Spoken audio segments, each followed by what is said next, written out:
pinapalabas niya, ang talagang mastermind ay si Tambaluslos lang.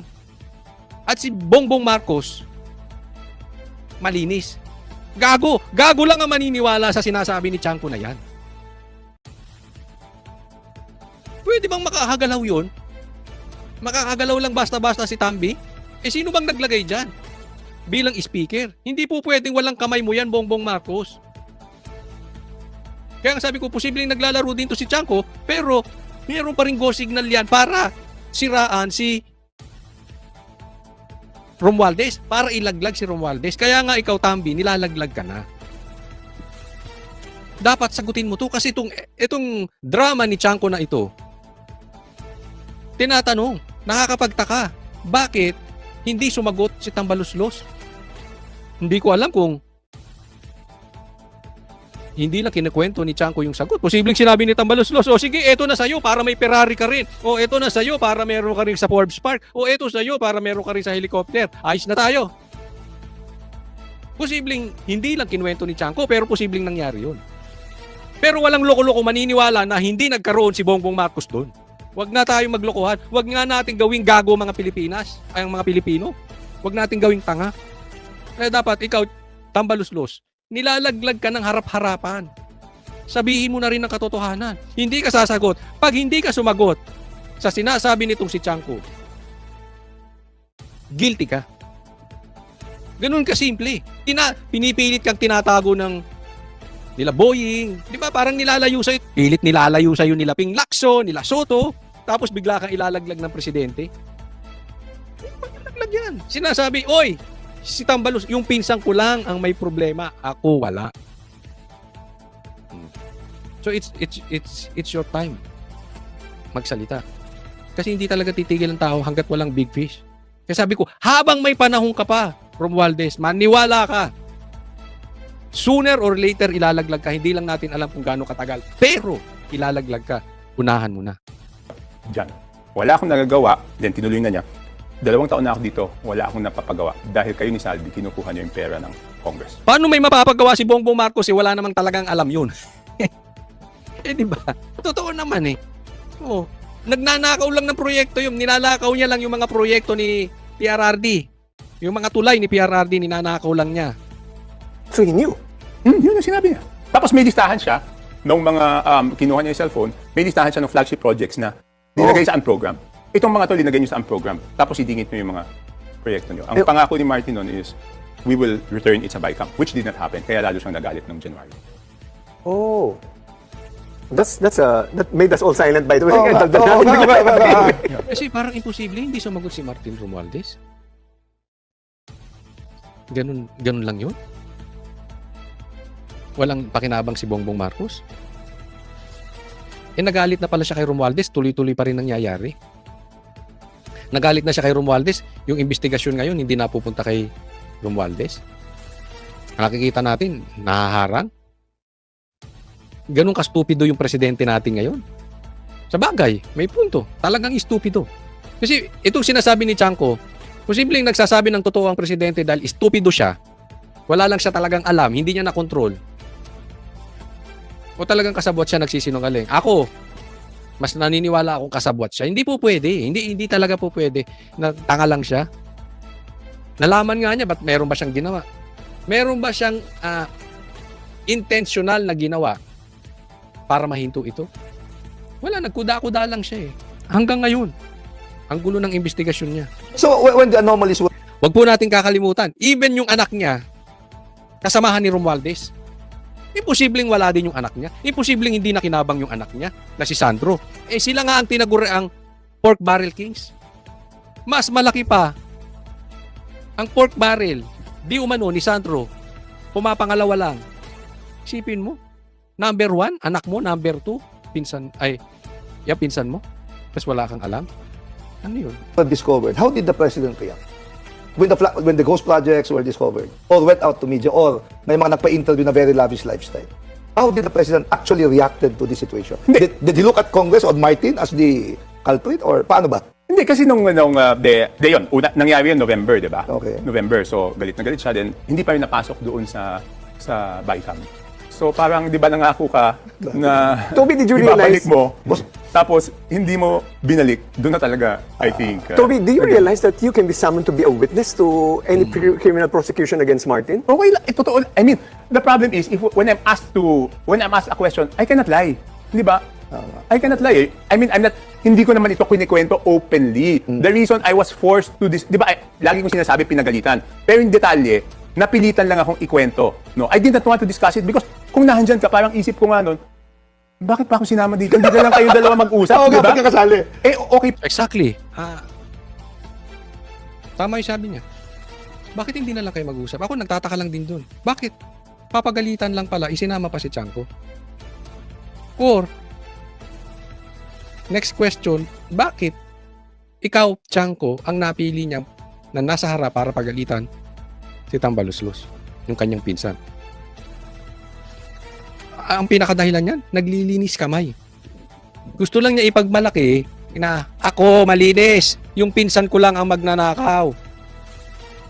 Sinadya niyang iparinig sa'yo. Pwede namang sila lang magkausap eh. At bakit ikaw ang pinili? Posible ikaw matapang magsasalita. Posible ikaw hindi mo kursunada talaga si Tambaluslos at mas ang loyalty mo ay na kay BBM. Pero isa lang ang bottom line niyan. Naglilinis, naghuhugas ng kamay si Bongbong Marcos. Yun lang po yun. O, next topic po tayo. O, pag-usapan natin ito, ang daming pinagtatatanggal ng mga undersecretary, mga nasa DPWH. O, tingnan po natin Pag-usapan natin ito, bigyan natin ng komentaryo. Pwesto ang DPWH Regional Director ng Ilocos Region na si Ronel Tan. Dahil pa rin sa flood control scandal, kasama niya ang 7 pang opisyal na inalis at iimbestigahan ng ahensya. Ang detalye sa agenda report ni Ian Maghanoy. I will be announcing changes in starting with the regions and some districts today. No, and the first announcement I will be making is the relief of 4 regional directors. We are officially relieving today for various reasons. No, specifically because there are ongoing investigations here, which I cannot fully disclose to you. But suffice it to say, we are investigating a lot of people in the department. Mismong si Public Works Chief Vince Dizon ang nag-anunsyo na kanya nang sinisibak ngayong Lunes, January 12, ang 8 opisyal ng ahensya na sinasabing pawang sangkot din sa flood control scandal. Ayan, okay. Ito, ang pag-usapan natin ito ang pagsisisante sa mga opisyal ng DPWH na sangkot sa flood control scandal. Okay? Ayos yan. Para sa akin, okay itong ginagawa ni Chanko. Pero, kulang na kulang. Kulang na kulang. At ang dating pa nito, gagawing pantatakip na naman itong mga ito. Hindi ko po, kasi marami talagang magnanakaw dyan. Mamaya may pag-uusapan tayo undersecretary rin na talaga namang kasabwat sa nakawan. So dapat maparusahan. Pero, itong mga ito, dapat hindi mag-focus dyan. Since meron ng access to si Vince Dizon patungkol dito sa DPWH, siguro naman nakita mo na. At sabi nga ni Libiste, nakita mo rin yung Cabral files. So alam mo, ang totoong kwento dyan sa DPWH. Hanggang ngayon, hindi ka nagsasalita. Ang sinasabi mo lang, tanggal dito, tanggal doon, puro small fish. Wala ka bang babanggiting big fish? Hanggang dyan ka na lang ba? Ako sasagot sa tanong ko, pero sagutin nyo rin, lagay nyo sa comment section. Ano sa tingin ninyo? Meron bang ituturo ito si Vince Dizon? Knowing na alam niya, may record siya ng mga lukulukong malalaking isda, malalaking opisyal, malalaking congressman, o malalaking nasa posisyon na nakinabang. Sila mismo ay mastermind. Ako sa tingin ko, hindi magsasalita ito. Nag-iba na nga ng tono to si Vince Dizon . Diba? Anong sabi ni Libiste? Merong 5 sekretary nasa listahan ng Cabral files. Tanong ko sa iyo, Vince Dizon, kasama ka ba doon? Kaya panay rin ang takip mo? Ngayon, tatanong lang tayo. Tanungin din natin yung taong bayan. Baka yung taong bayan, alam ninyo, sino tong 5 sekretary? Nakaupo pa raw. Kung pati yung natanggal o umalis, 7 raw yan. Pero yung mga nakaupo, 5. Sa tingin ninyo, sino yung 5? At sa tingin ninyo, kasama to si Vince Dizon? Hindi. Ako, I'm very disappointed kay Vince Dizon. Ang ganda ng simula niyan. Akala ko naman seryoso. Ngayon, hindi lang siya kasing garapal magtanggol gaya kay Pinky Lacson at kay Tuta Soto. Pero yung paglihis, sabi nga ni Libiste, di ba, nakakaawa to. Hindi naman siya makipagsinungaling, pero hindi siya makapagsalita ng buong katotohanan. Di ba parang ganun din yun? Pag nagsalita ka, halimbawa, sasabihin mo, ay, magnanakaw si engineer. Pero alam mo namang nagnakaw din. Halimbawa lang to, alam mo namang nagnakaw si congressman. Nagnakaw din si secretary. Nagnakaw din si presidente. Na example. Pero ang lagi mo sinasabi, nagnakaw si engineer lang. Di ba kasinungalingan yun? Bagamat totoong nagnakaw si engineer, half truth. O baka 10% of the truth lang yung kinikwento mo. Para sa akin, kasinungalingan din yun. Dahil inuumit mo yung importanteng dapat nalalaman ng taong bayan. Isa rito si Ilocos Public Works Regional Director Engineer Ronel Tan, ang asawa ni Quezon Province Governor Helen Tan, ang mag-asawang multi-awarded engineers ng ahensya noong 1994, 1995 at 2008. Si Ronel Tan rin ang may questionableng 570 million pesos worth of super substandard flood control projects sa La Union na una ng eksklusibong isiniwalat ng Bilyonaryo News Channel noong nakaraang buwan. Mga alegasyong itinanggi rin ni Tan. Kasama rin sa nirelieve ay si Calabarzon Regional Director Jovel Mendoza, Bicol Regional Director Virgilio Eduarte, Central Visayas Regional Director Danilo Villa, Mimaropa Assistant Daming nakinabang, no? Pag sinek mo yung mga yan, yung mga engineers na yan, tingnan mo mga bahay niyan, yung mga regional directors na yan. Regional Director Neil Fahar, Lalaki ng bahay niyan, malamang-lamang. Bicol Assistant Regional Director Ani De La Vega, Metro Manila 3rd District Engineer Ruel Omali, at South Manila District Engineer Manny Bulusan. Hindi na dinetalye pa ng kalihim ang dahilan sa likod ng pagkakasibak ng mga naturang opisyal. Gayunpaman, isasailalim sila sa investigasyon bilang parte ng due process ng ahensya. Alam mo, total, sinisante mo na at iimbestigahan mo. Ba't di mo tanungin? Kasi hindi ka naman tanga, Dizon. Ba't di mo tanungin? Sinong padrino niyan? May padrino yan. Hindi naman makakaporma basta-basta yan eh. May bossing yan.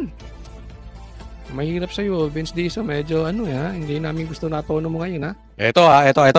Pag-usapan natin yung magiging impeachment. Hindi umano si VP Sara ipapa-impeach ngayong February. Ito na tong February. Pinag-aandaan na po. Pero pati si Bongbong Marcos. Kaya pag-usapan po natin.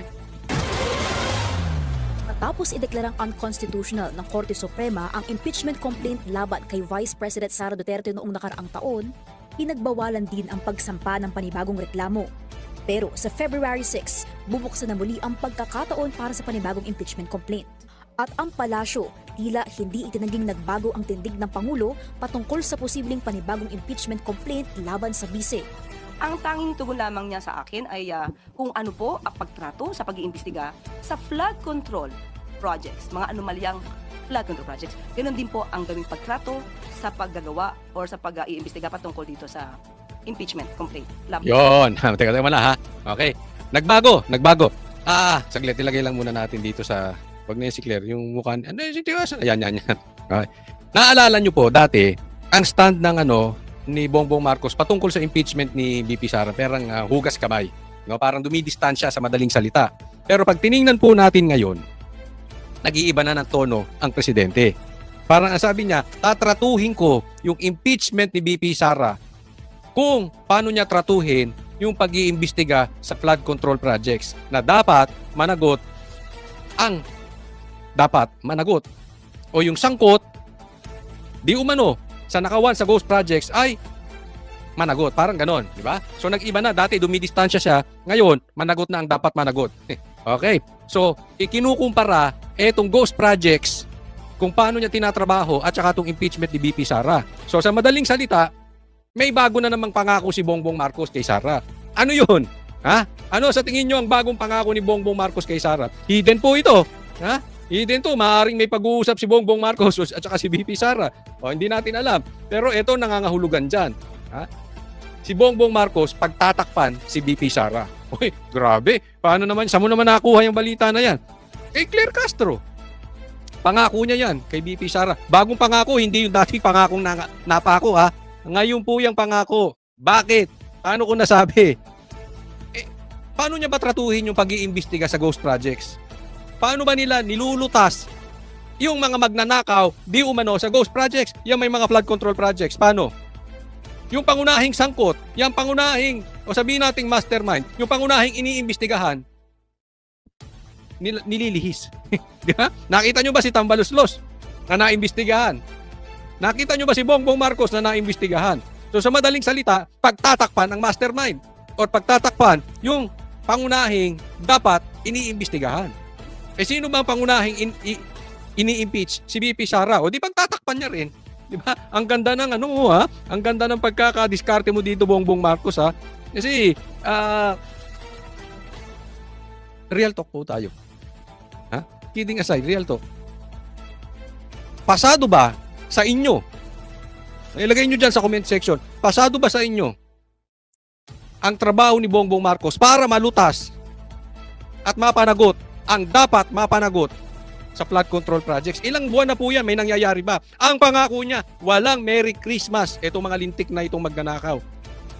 Ang pangako niya, maraming makukulong. Marami bang nakulong? May big fish bang nakulong? Wala. Kung ikukumpara niya yung impeachment ni BP Sara doon, parang sinasabi, kakampihan niya si BP Sara. Hindi ko sinasabi na guilty si BP Sara doon sa kanyang paratang sa kanya patungkol dito sa impeachment. Ang punto ko lang dito, yung pangunahing, kumbaga sa yung main actor o yung main actress o yung pangunahing iniimbestigahan o pangunahing na impeach, walang nangyari, di ba? Walang mangyari. Ganon din po ang gawing pagtrato sa pagdagawa or sa pag-iimbestiga patungkol dito sa impeachment complaint laban kay VP Sara. Pero nung una po kasi sinasabi niya, hindi yan makakatulong sa ordinaryong Pilipino. Hindi pa siguro nakikita kung gaano kalawak ang maaaring naging issue. Paliwanag ni Yusek Castro, layo ng Pangulo na managot ang mga dapat na managot at igagalang daw nito ang reklamo laban sa bise at ang proseso nito batay sa mga ebidensyang mailalatag. Humanda ka, Bongbong Marcos. Maniwala ka. Humanda ka. Makukulong ka. Antay mo lang, ha? Kaya ito si Bongbong Marcos, in my opinion, hindi niya bibitawan yung pagkapresidente. Kung sa tingin niya ay hindi siya mananalo, hihimurin din ito yung puwet ng kakampuwet. Gaya ng paghihimod ng puwet ng kakampuwet sa kanya. Kasi kailangan niya ng kaalyado. Kahit si Tulfo, yang Tulfo na yan, lalong-lalo na yan, ito, dediretsuhin ko kayo. Yang si Rapi Tulfo, nakatapang-tapang, nung dating vlogger pa siya, nung naupo, tikom ang bibig. Kaya yan ang pag-asa nila. Sa tingin nila, malakas to si Rapi Tulfo. Siguro, ito naman si Rapi Tulfo, gusto ring malapit. Pero sabi nila, meron din daw itong iniiwasan. Kaya hindi binabanatan ang mga flood control projects. May iniiwasan siya na baho na lalabas. Yan ba yung mga babae? Hindi ko alam. Yan ba yung pagkakaugnayan nila doon sa kayap? Hindi natin alam. Bukod kay VP Sara, kamakailan ay may umuugong din na balitang posibleng pumaharap din sa isang impeachment complaint si PBBM. Iyan ang magandang usapin. Okay? Magkakaroon di umano ng impeachment kay BBM. Sino magpapa-impeach? Magtatagumpay kaya? Karapat dapat bang i-impeach talaga si Bongbong Marcos? Nasa timing ba? Yan, sasagutin natin mamaya-maya. Sagot ng palasyo, Tiwala pa rin po ang Pangulo na meron pong pagtitiwala rin sa kanya ang mga mambabatas dahil hindi naman po gumagawa ng kamalian ng Pangulo. Siya pa nga po ang pumrotekta, lalong-lalo na ng 2025 budget sa mga matitino din po at maayos na mga mambabatas. Alam po natin kung saan sila gagawin. Gagawin sila sa matino at hindi sa mga kurakot. ang Malacanang hindi pa lubos na matukoy kung sino ang may pakana ng niluluto umanong reklamo laban sa Pangulo.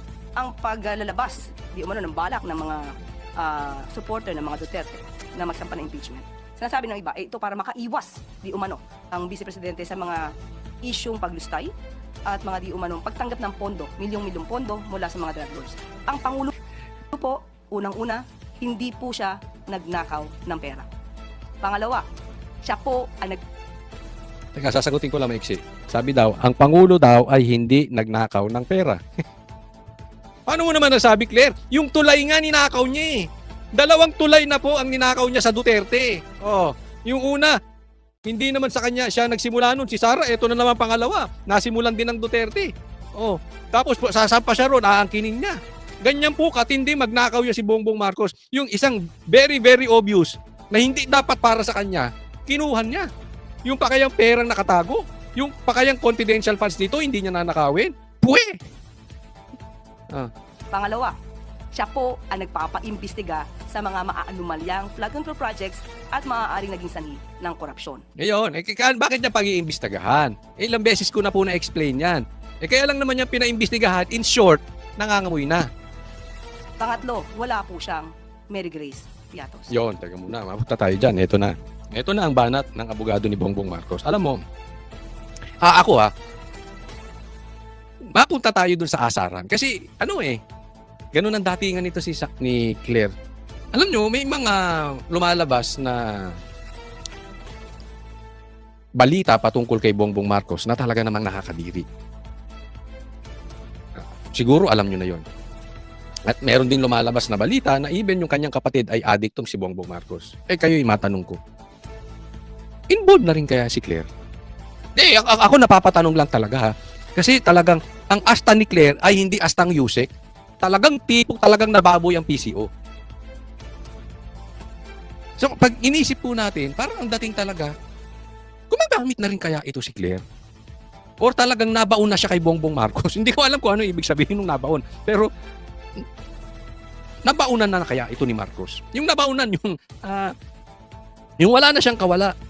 Kasi hindi na po ito gawain ng isang Yusek. Hindi na rin ito gawain ng isang abogado. Ito ay parang gawain na lang talaga ng asaran eh. No? So, ko, one day hindi ako magtataka kung may lalabas ditong video na baka mamaya gumagamit na rin. Hindi ako magtataka. Hindi ako magtataka baka one day ganun na rin yung bunganga nito. Diba? Hindi natin alam. Diba? O baka mamaya meron na rin itong alam naman natin yung gawain ng pamilya nila. Diba? Kayo alam nyo yun. Pero puntahan natin dito yung sinasabing gusto ko lang i-discuss. Yung patungkol dito sa impeachment na di umano, kaya ito yung nanggagaling sa mga Duterte. Mga pro-Duterte. I really don't think so. No? Ang balita ko dyan, galing ito sa Makabayan Black. Alam naman natin, ang Makabayan Black, galit na galit kay BP Sara. At hindi ito sa tingin ko galing sa mga Duterte dahil alam nila hindi ito magtatagumpay ngayong panahon ni Bongbong Marcos. Kasi nga, hawak nila ang kamera. So, kahit anong impeachment mo kay Bongbong Marcos, hindi rin magtatanggumpay sa kamera. Diba? Karamihan dyan, hawak sa liig ng kanyang pinsan. So, pag tiningnan po natin talaga, hindi po yan ang magiging strategy ng DDS. Malayo po. Long shot yung mga pinagsasabi ni Claire. Kaya nga nagtataka ako, etong si Claire, parang walang alam patungkol kay Marcos. Pag-uusapan yung amo niya, wala siyang alam. Parang ang alam nito si Claire lang ay patungkol doon kay Sara sa mga Duterte. Pero pag Marcos, wala na tong alam. Hindi ka ba nakakabalita? Wala ba kayong intel? Hindi nyo ba nararamdaman to, Claire? Ito, tandaan nyo to. Kung magkakaroon man ng impeachment, yung mga lintik na nagsasampa na yan, nagpapataas lang ng presyo yan. Bakit? Wala naman silang alam naman nilang walang mangyayari doon sa impeachment kay Bongbong Marcos. Even kay BP Sara, walang mangyayari dyan sa impeachment ni BP Sara. Kung dati nga, marami pang pera si Tambi, pangbigay, hindi na nagtagumpay. Ngayon pa, na nabawasan na yung pera ni Tambi, nabawasan ng pagbigay, magtatagumpay, hindi. Posible lang, ginigipit lang nila ang Malacanang para bigyan sila ng pera. Sige, impeach ka rin namin. Pagka hindi kayo ulit nagsuporta rito, dalawa na kayo ni BP Sara. Kaya yung impeachment na yan, ang makikinabang dyan, yung mga buhaya, yung mga magnanakaw, yung mga swapang na congressman lang. Even si Chanco sinabi, merong bigayan dyan. At eto na naman, gusto na naman nilang tumanggap ng pera. Pati si Bongbong idadamay kahit alam nila, kakampi naman nila. Panggigipit lang, pangpataas ng presyo. Tanga-tanga, Claire, hindi mo alam yon? Kaugnay nito, handa raw si PBBM sa anumang pagkakataon at aasahang gagalang sa konstitusyon at sa legal na proseso. Para sa Good luck. Ama naming Diyos na makapangyarihan sa lahat, salamat po sa iyong pagmamahal na hindi nagmamaliw. Sa gitna ng kaguluhan sa aming bansa, turuan niyo po kaming magtiwala sa iyong hustisya at hindi sa hustisya ng tao. Linisin niyo po ang aming mga puso at ituro niyo po ang tamang daan ng katotohanan at pag-ibig. Tulungan niyo po kaming maging ilaw sa gitna ng dilim at ipakita sa mundo na may pag-asa pa sa pangalan ng aming Panginoon Hesus. Salamat po sa pag-ibig po ninyo at salamat sa pagdinig ng aming mga panalangin at iligtas niyo po kami. Sa pangalawa po ninyong pagparito at patawarin po kami sa lahat ng aming mga pagkukulang at pagkakasala sapagkat ito po ang aming samot hiling sa matamis na pangalan ng aming Panginoon Hesus. Amen.